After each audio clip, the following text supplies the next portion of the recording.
for a few years. How do you handle reviews and getting reviews? And if you get a bad one or a good one, how does that? I've gotten better at dealing with that.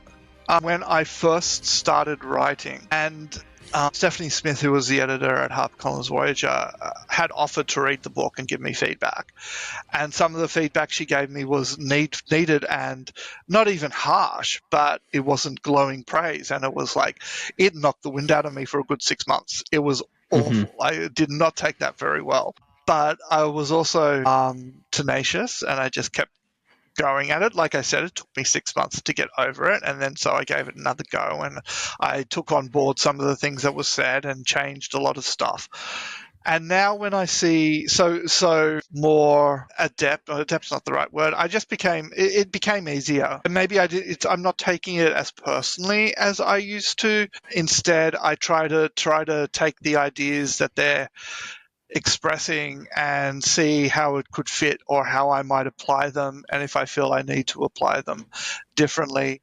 And that was from a beta reading perspective. But once the book's out there and it's out in the world, it's been written, and people don't embrace it the way I might have hoped that they would. I know it's not a reflection on me as a person. My book's separate to me, although it's my work. Sometimes it becomes one of the things that I found confusing was I would have some reviewers saying how character driven the story is and there's no info dumping, and then another person would come along and say, the characters are all one dimensional and sound the same and there's so much info dumping. And I'm like, well, Yeah.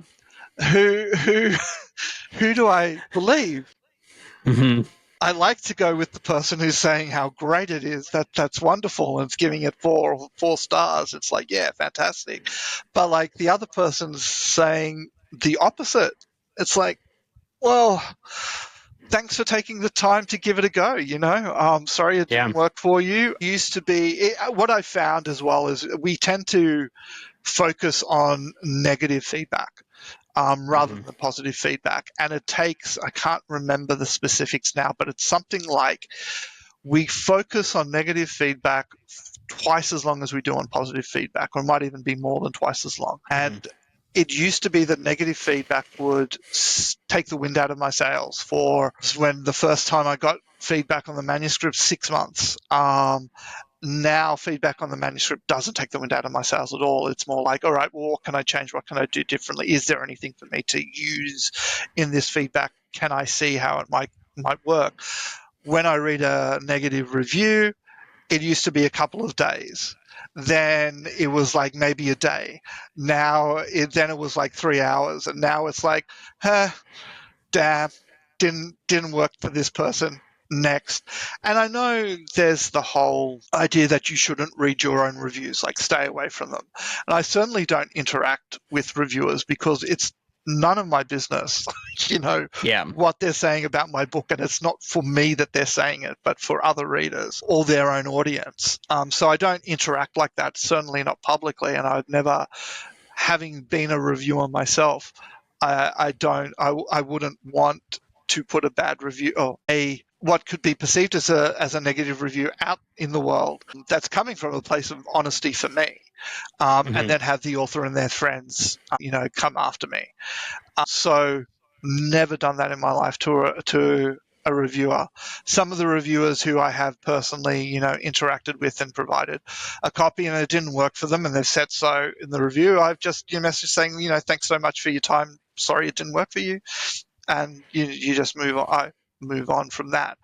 But it just became I don't know, is it developing a thick skin? It's developing slight separation between you as the writer and them as the reader, and understanding that it isn't personal, and for every person it does work for, you're going to find someone it doesn't work for. Maybe they might, if it's a particularly in-depth review as to the reasons it didn't work for them, there might be something in there that I could go, all right, so maybe next time, or in the book I'm currently working on, that's something that I can do differently, or look at approaching in another way.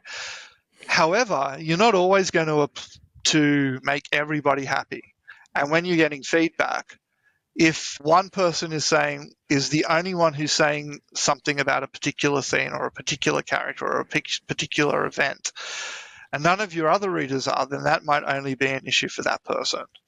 If lots of your readers or your feedback that you're getting feedback from are saying the same thing about the same character or the same scene, then that's something that you should really, go take a minute and go, all right, hold on.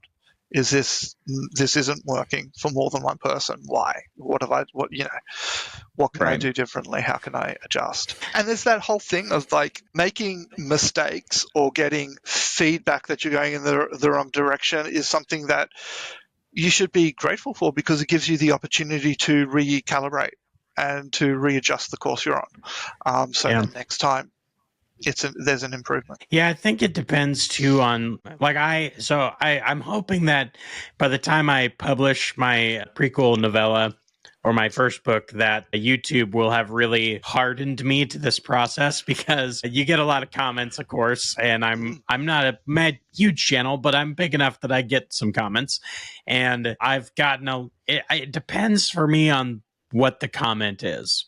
Yeah. So I'm generally fine if people disagree with what I said. Yeah. Like, that doesn't generally bug me. But then, you get one where like someone will be like, you move your hands too much. And I'm like, well, Yeah. And so I think when it comes to the book stuff, I think it would definitely for me be like, if you have a negative review, but you have something constructive in there, like that's fine. Because then it's like, okay, well, you didn't like it. That I don't like that you didn't like it, but I'm glad that you gave me, a constructive reason, maybe. Whereas if you just like, this book sucks and I don't like you, well, that doesn't help me at all. And I think, I've gotten to the point where I can let those ones go now. Like I read it and I dismiss it. Like, okay, next. If there's more to it, then that can be a little bit like, okay, hold on, what are they saying? And what can I do differently? But if it's just like, this sucks, and I don't like the way you look at the camera or something like that, it's like, right, this is the face I got, sort of stuff. I was watching a documentary on Netflix about and this is something I think, being a writer, you're obviously putting yourself out to the public. Musicians and, people on shows like American Idol or The Voice or X Factor put themselves out much more. I don't know. It's like they're out there a lot faster and they get their feedback a lot faster on social media. And not all of that is nice. And the social media aspect of that feedback can be really, really harsh and personal. Yeah. And I guess you get that as a writer as well, but it's not often that it's a personal attack. As somebody who reviews things on a video platform, it could be a personal attack. And I don't think it's kind of not fair. Like, you're presenting content. Let's review the content, not the person doing it. Right.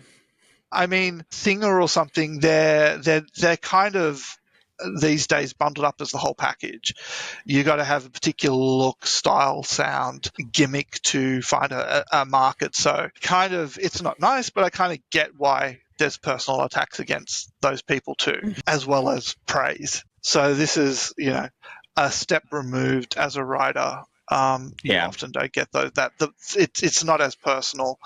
Although your books are your babies, so it can feel that way. But I think over time, and it depends on the person too, when I started, it was a lot harder for me to get past what I considered to perceive to be a personal attack. And it's only time and experience of being exposed to more of it that you get the opportunity to learn or become familiar with the feelings you're experiencing when it happens, that you can take that step to go, it's not as bad, and the feeling that you're feeling at the moment will pass. And your first bad review, and it's like, nobody else is ever going to pick up my book because this person has said it's like X, Y, and Z, and have given me a 1 star or no stars, or they gave me 1 star because they had to leave us. They couldn't give no stars, and it was like, oh my god, no, that's awful. But you're like, okay, next. Sorry, it didn't work. Keep going, keep going. I hope you learn and get better, and things Yeah. become different for you.